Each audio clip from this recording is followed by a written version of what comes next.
shoot, I said that you claim it. It's that Xbox, spin the block, his legs live. Fast talker, no riddling, moonwalking, selling moon rock just to make dividends. You in traffic with family? That much make it a portrait. Gun kick back, not grannies from porches. David on the scene, you know that it's scorching. What's the matter with King? No response to the saying, advancing the line, advancing the payment. You front the game and shoot, what said that you claim? You already know the time, told my boys to hold the line. We gon' shoot it out in seconds, leave you posted like a vine. Bow your head down to the king, leave your roses at the shrine. We stay ready for the war, just need the king to drop the sign. Say what you running from, what you running from? I'm with my team, we bleed green, that's what you wanted, huh? Say what you running from, what you running from? I'm with my team, we bleed green, that's what you wanted, huh? This what you wanted. This what you wanted, huh? Peace and blessings, and welcome back to Xbox Frontline News with your boy, the King. So, after a crazy first Gamescom day, a wild interpretation of a video that I put out yesterday, and I would like to thank you all for taking that video and making it crazy popular. Really popular video at the moment. But we're going to get into that video, and we're going to get into day two. A lot of conversation because people want me to talk about it, and we're going to dig into it because sometimes people read headlines or look at the title of a video and don't read. And I know by the comments if you read, or I mean, if you watched the video, if you didn't watch the video, immediately. The first words out of your mouth lets me know exactly where you stood because you didn't watch the video. Or maybe comprehension skills is not in your repertoire. I understand. So for those people that needs King David for dummies, I got you. I'm going to work it out. But Xbox Frontline News is back, and we got a bunch of news to talk about today because Gamescom is heating up. And there was a ton more announcements and a lot of things that we didn't get a chance to discuss. You know, we got a little myth running around here doing a lot of stuff. So in a little overlooked thing from yesterday, Genshin Impact is finally making its way over to the Xbox platform. And I think it was released in 2020 mobile, then on PlayStation 2021. Well, this game has finally made its way over 4 years later to the Xbox platform. A lot of people have been anticipating this game. I think that it's cool for it to make its way over. I don't know too much about Genshin Impact. A lot of times, you know, these games that are hugely viral in certain platforms kind of miss the audience in the other platforms. So that's kind of strange because you would think that, and I'm not going to say that I didn't hear of the game, but I didn't understand the hoopla about the game. You know, a lot of the anime style games kind of look the same, but I hear that it's an incredible, addicting gameplay loop that was available to a certain segment. Now that the availability will be into the Xbox ecosystem. I don't know. Maybe would I partake in it? I heard it's like a free-to-play game, but the fact that it's going inside Game Pass, I guess it's to broaden the gamer's horizon. Because a lot of times if you go to the free-to-play stuff in Xbox, you have to go literally in there to find out what's free-to-play and what's not free-to-play, right? But if it's in the Xbox storefront, Game Pass storefront, you immediately go to it if you're a Game Pass user. So I understand the reasoning behind it. And what can only be perceived as probably some of the best news for Street Fighter fans. I'm a huge Fatal Fury dude. I was there, you know, since it released on Neo Geo day one. I played all the games going up to the fact where it got to Market of Wolves. And we're getting a new City of Wolves, but not to be outdone, Street Fighter is getting Terry Bogard. And if you look at it in the background, you can see Joe Higashi that's inside the background. I wonder if Andy Bogard is going to be there in some weird capacity. But like I said, I'm a huge fighting fan. I do appreciate the fighting genre.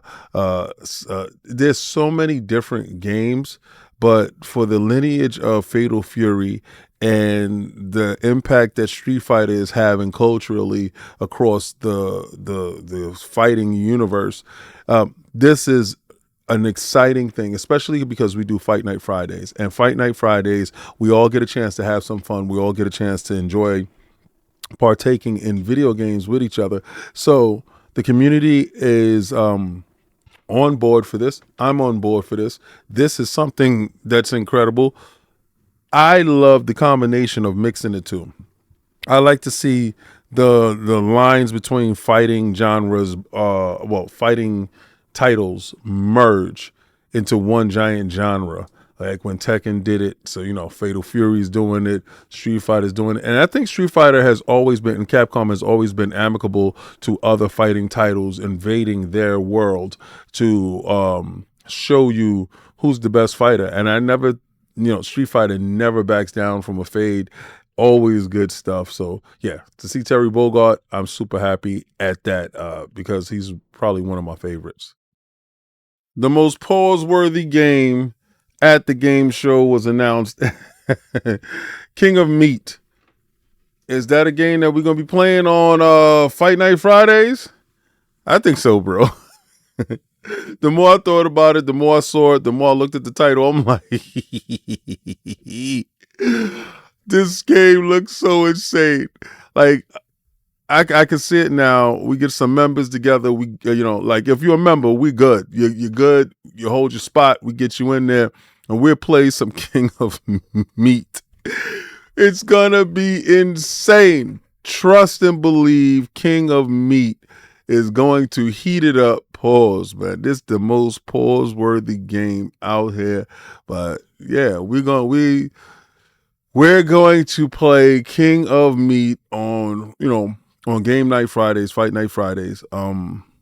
Yeah, that part. That part. Because I got more DMs about King of Meat than probably anything else, which is sick within itself if you really think about that. With the announcement of Shattered Space September 30th, we also got the announcement of the Rev 8 vehicle. And I wanted vehicles in this game for a long time. And, very early on, Todd gave you some corporal speak on how it wasn't something that he wanted in the game, how it was changing the game. No, just say that right now we're working on it and it happened later. And it's here. So, yeah, this is something that I truly appreciate. I'm able to traverse the world how I would like to traverse the world. I could ride on gas planets, for those that are in the know. Foolish people. But the fact of the matter is this. You get a chance to traverse the world a whole lot better.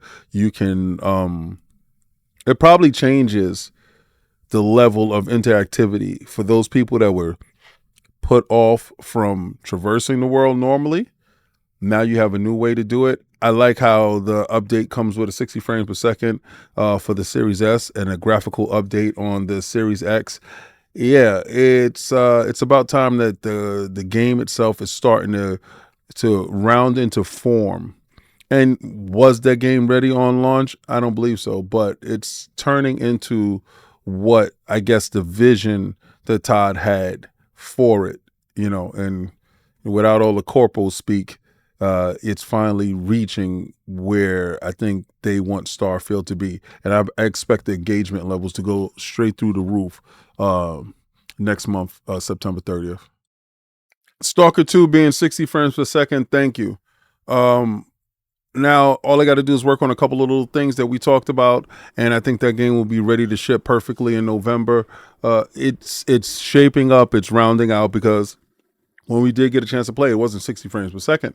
So now to hear that it's 60 frames per second, especially on the Series X, that means that they have dropped some of the parity when it comes to the Series S.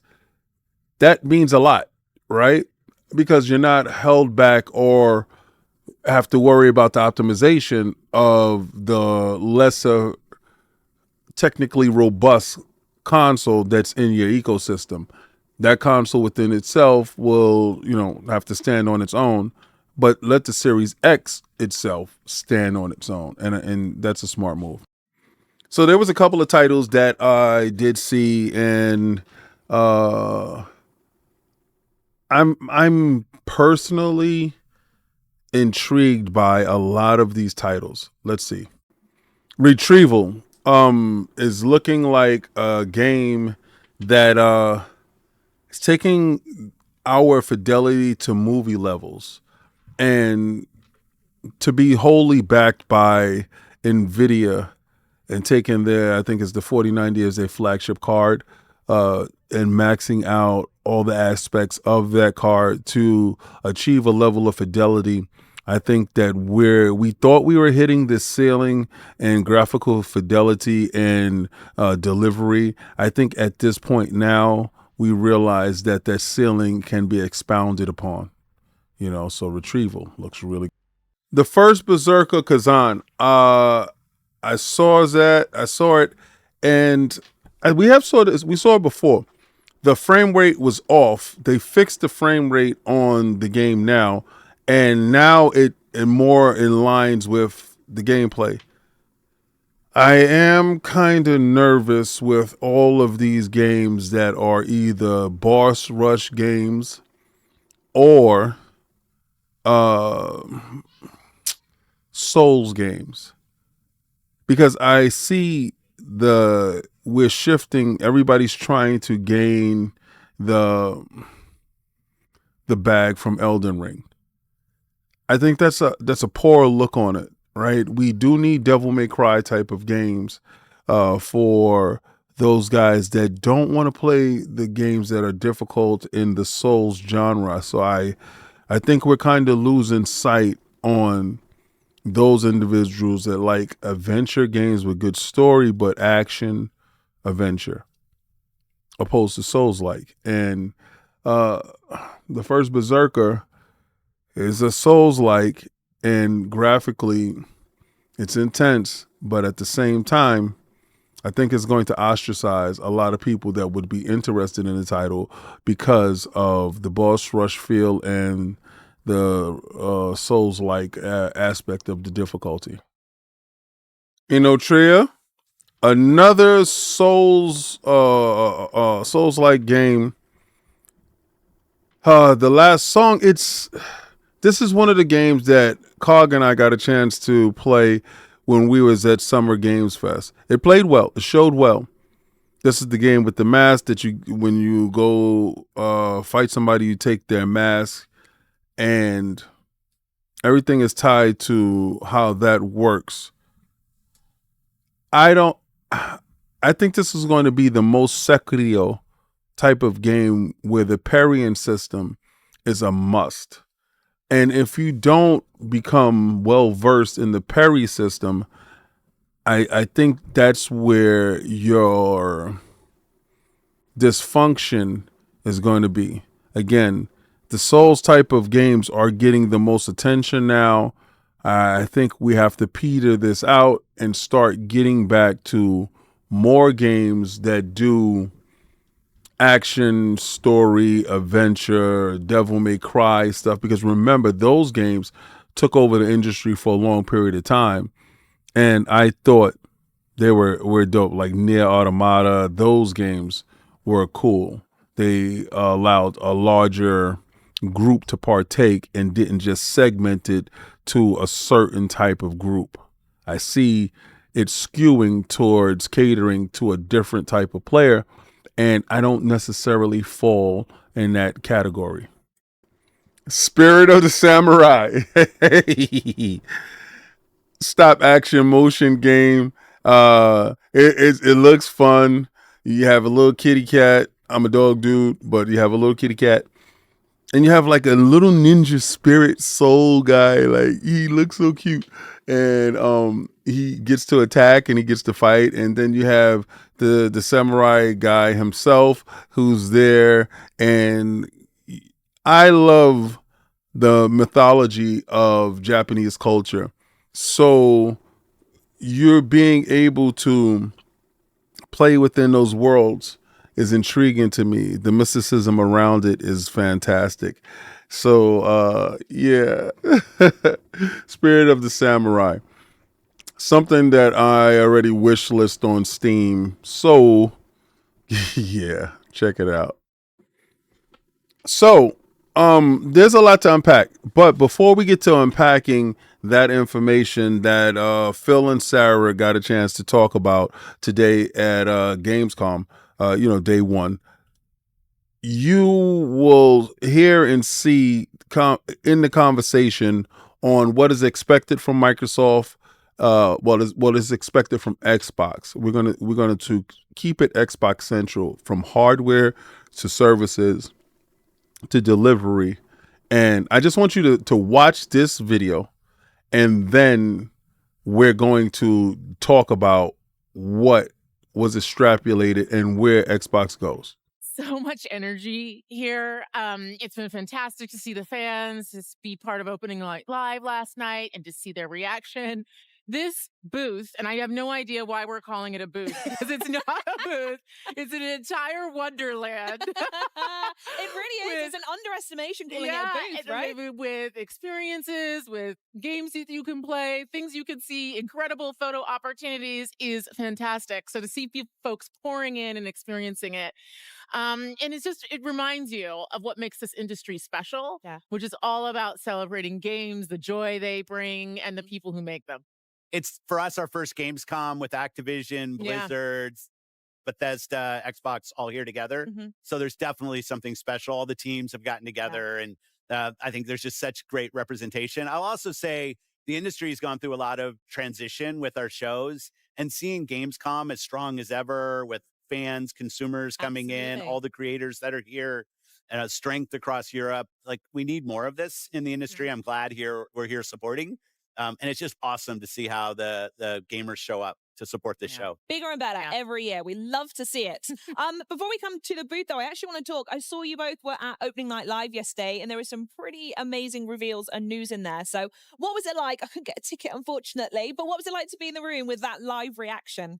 There's nothing better than being in the room with the live reaction and to just see people marvel at the things that are being made, all the work being showcased, and folks put so much work into bringing that forward. I'd say for me, it was really cool to see Game Pass titles in the show. I think we had over a dozen titles that are coming to Game Pass in the show. We just have a fantastic lineup. But I was especially excited to announce that Genshin Impact is coming to Xbox. Yeah, that's my one. There's some pretty cool Game Pass rewards that are going to be part of that. Nice. There's going to be full cross progression, and it's also going to be on cloud. So that one was a real highlight for me, because I know so many fans are excited to enjoy that on the Xbox. I love when creators are making new things. And you have to be really brave to come to a show, maybe before you're done, show your game, get the feedback. Teams that are creating new games. I thought the diversity of games at the show was awesome. Oh, absolutely. From big, huge games to smaller games, things we've heard of, seen, things we hadn't heard of. I also have to say Genshin, we got to meet with the MiHoYo team earlier in the day. And they had such excitement for their announcement. And it was nice to be able to support that. Oh, fantastic. And obviously, we can't talk about Opening Night Live. We saw some amazing new stuff from Indiana Jones and the Great Circle as well as that exciting release date.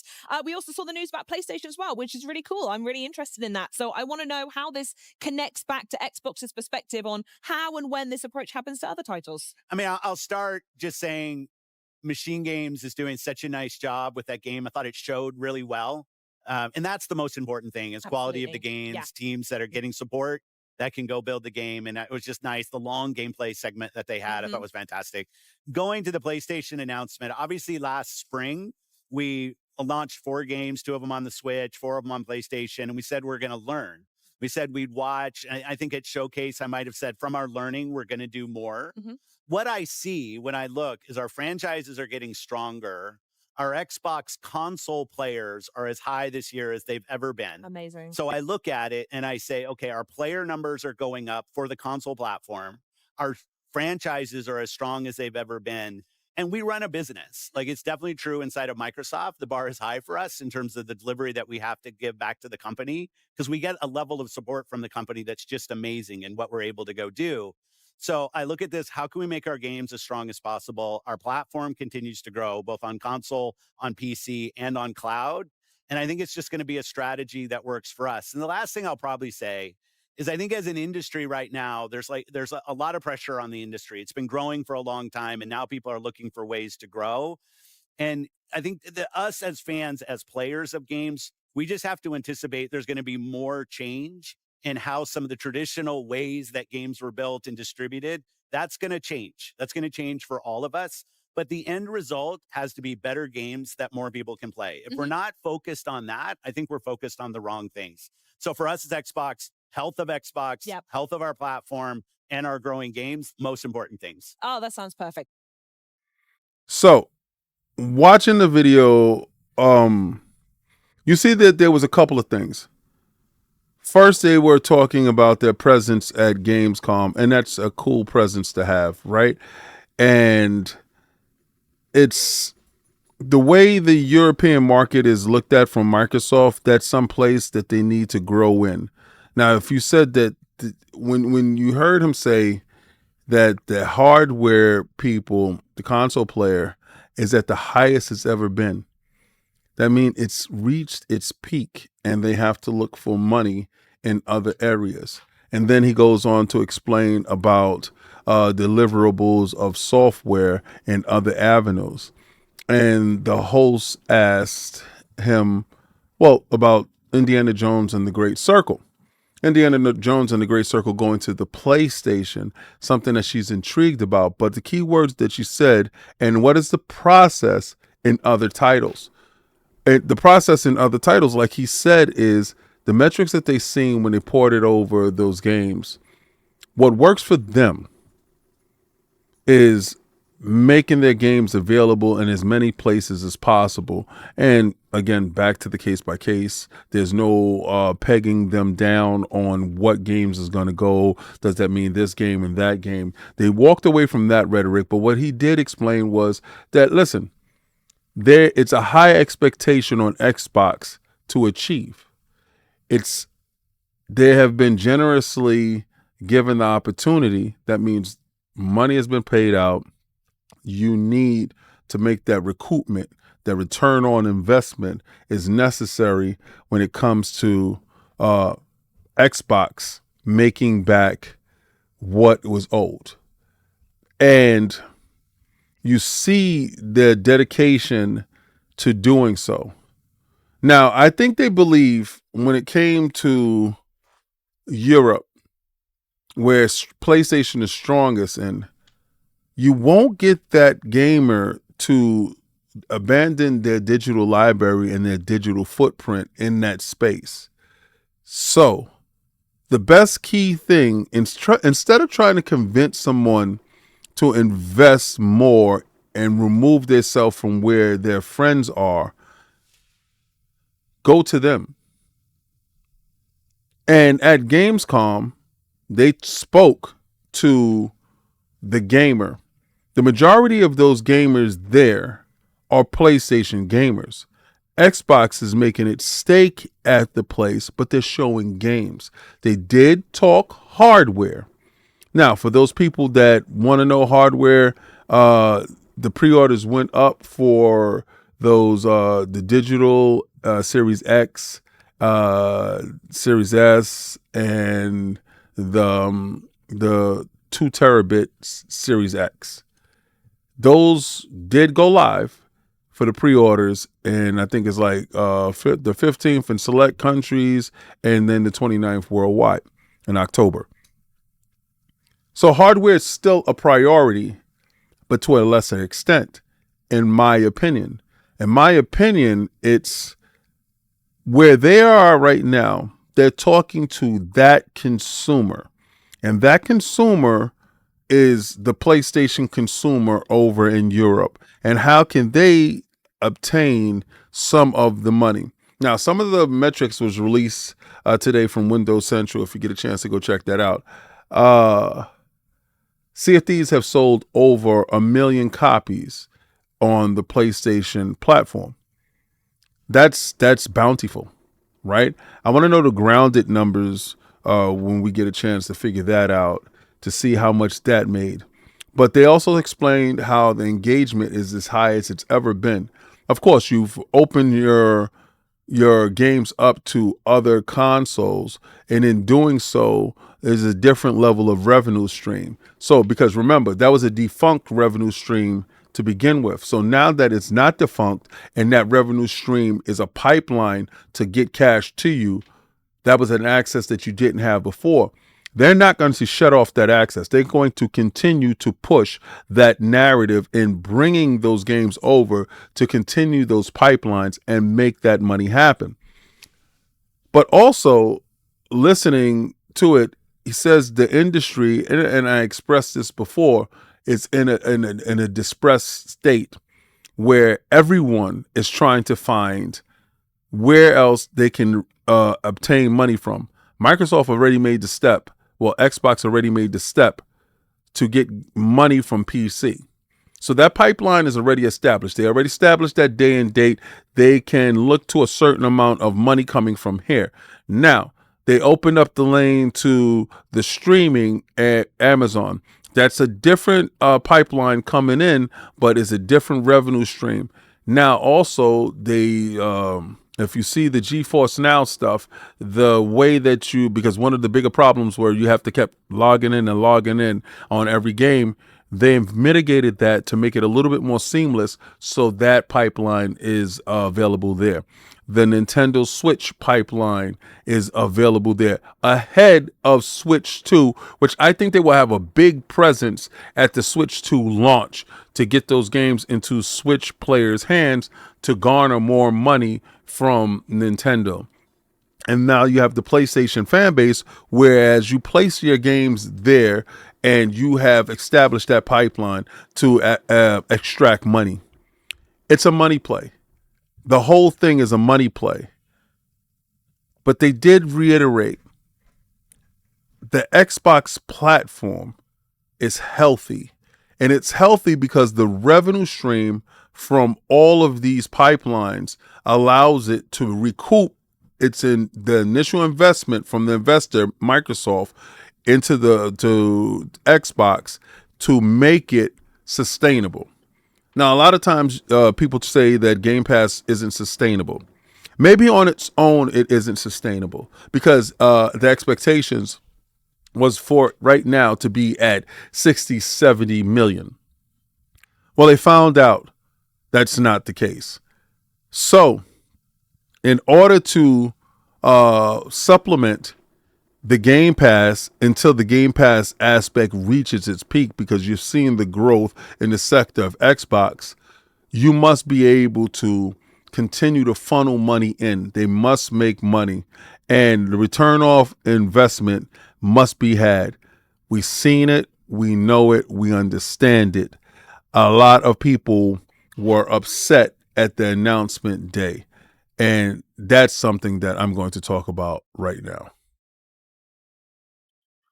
Okay, so if you watched yesterday's video, you probably think that I was upset or I was out here, for the Field Defense Force.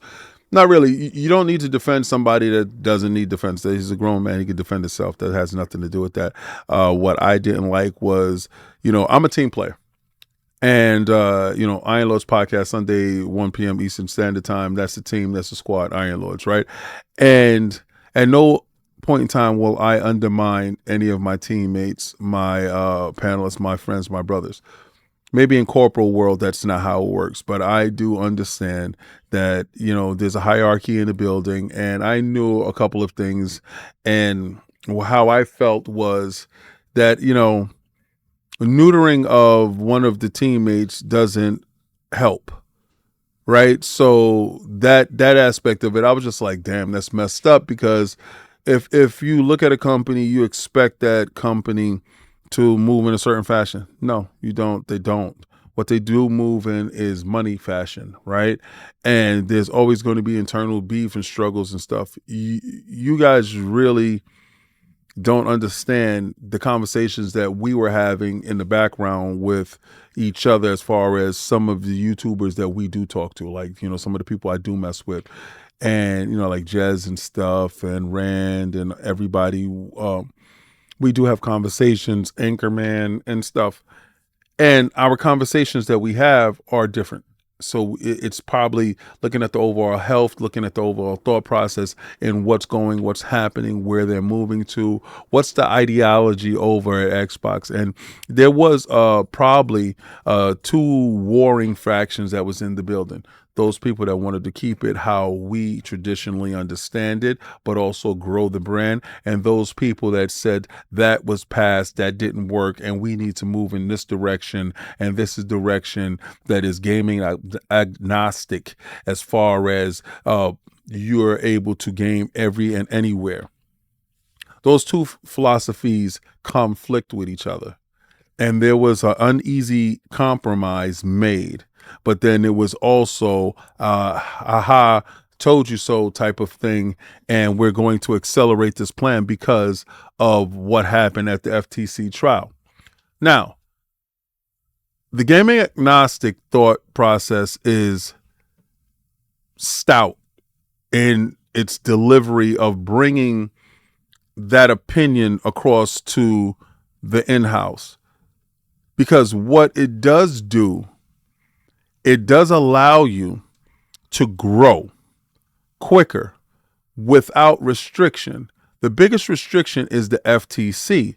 The FTC is doing what they're doing, and when you see that Microsoft, Xbox, changed the tier process in Game Pass, they changed it, and then the FTC said, that's bad, you degraded it, you lied, you upped the price and you lowered this, you made this, devalued this. So there's scrutiny always at Microsoft with the FTC. So what they're doing now is removing scrutiny, or working in the parameters in where they're at, trying to close off this case with the ABK. At the same time, continue to invest in the ecosystem, i.e. purchase more publishers, developers, and grow their library of IPs in the upcoming IP streaming wars, which will be held at a different front. If you've noticed, you saw Netflix games switching and changing, but no longer will we continue to operate in the same spaces that we've been operating in. Does this affect someone? Yes, I will explain who it affects. The console fanboy. If you are the console fanboy, this is going to directly affect you, right? And what I mean by it's going to directly affect you is going to start taking away your arguments, right? You say, for the PlayStation guy, day and date to the PC is a thing now, so that removes that argument away from them. For Xbox console dudes, shipping on the PlayStation platform removes that argument from them. They've already been day and date, and now it's kind of what games are going, what games are staying, what's happening here. That changes how you argue and defend yourself. Yeah, is it childish? Of course it's childish. It's exactly what it's supposed to be. But are you supposed to stop being a kid because you get older? Hell no. Some people don't like it. Some people find it immature. What I would tell you to do is mute those people. If you don't like anything that I do, I would tell you to mute me. If you don't like any of the content, I would tell you to walk away. I will continue to talk about hashtag no PlayStation 6. We're going to run it up on them port begging bums all day long because it's fun. And I like to do hood rat things with my friends. This is exactly what it is. I like to enjoy having fun and making jokes. I don't ever exclude anybody from making content off of the content I make. It's hilarious when I see it. When I look at people do videos, it's fun. It's cool. Do it. Have fun with it. This is what we're supposed to do. If that's the level of content you make, continue to do so. But the change in philosophies at the company and the change of the industry for everyone, it's eye-opening and it's broadening how we look at it and in what lens we do look at it. it's a change of an era, the bygone era. The 360 and the PlayStation 3 will be the best last independent era that we had, because that's when we actually had ownership of everything, right? Those consoles, you can go from those consoles down, and everything that you purchased, you owned. That was the last moment of freedom that you had as an owner. Now, if you buy a physical copy, there's nothing on that disc. It's just a licensee agreement that you have that allows you to partake in that. So when you say something like, I like to buy and own my games, it makes no sense, because if they take that console offline, you cannot play that game. You cannot. Okay. And if you find a way around it, then there's an update that will block you from actually playing the game. You'll play a portion, a piece, and it's not the same. It's not the same as if you got a disc in the PlayStation 3 era, 360 era, Nintendo 64, Wii U was the last one. Oh, the ones that do it, the one that is, if you want to continue ownership, Nintendo is the only one. Nintendo is the only one continuing that cartridge, that console is the only one where it's true ownership, right? Understand that Nintendo is the last real gaming device you own your stuff. Now, they do have their digital stuff. You don't own a damn thing there. But you do own your stuff on a Nintendo Switch. That is the last bastion of ownership. We are facing a changing time. It's good to know that the new Switch will continue to have cartridge. So I believe ownership will continue to extend itself there. But the fact that you're seeing more and more digital only consoles, more and more online, less physical release of games, that's letting you know your ownership entitlements are done. We are at a different junction point when it comes to us and video games. Well, this is the part in the video where I'm gonna tell you to like, follow, and subscribe. And if you saw anything in this video that you like, please hit that thumbs up button, hit that notification bell, share it out to a friend. And if you do want to help the channel, please become a member. As members, we have Game Night Fridays where I go live and we're going to be talking about things. This Friday, I'm going to be talking about the industry as a whole as we get into playing some fighting games. And we're going to start doing a little bit things different as we craft how Fridays is. I like engagement. I like the ability to interact with the community and for us to get to the crux of what games are. That's us having fun interacting with each other. Videos daily. So I'm going to take that logo and I'm going to throw it around. Day 2 of Gamescom. I got so much videos and editing that I'm doing that I had literally saved stuff from the day before and put it up today. So I'm going to tell you, like I always tell you, try to play the Game Pass.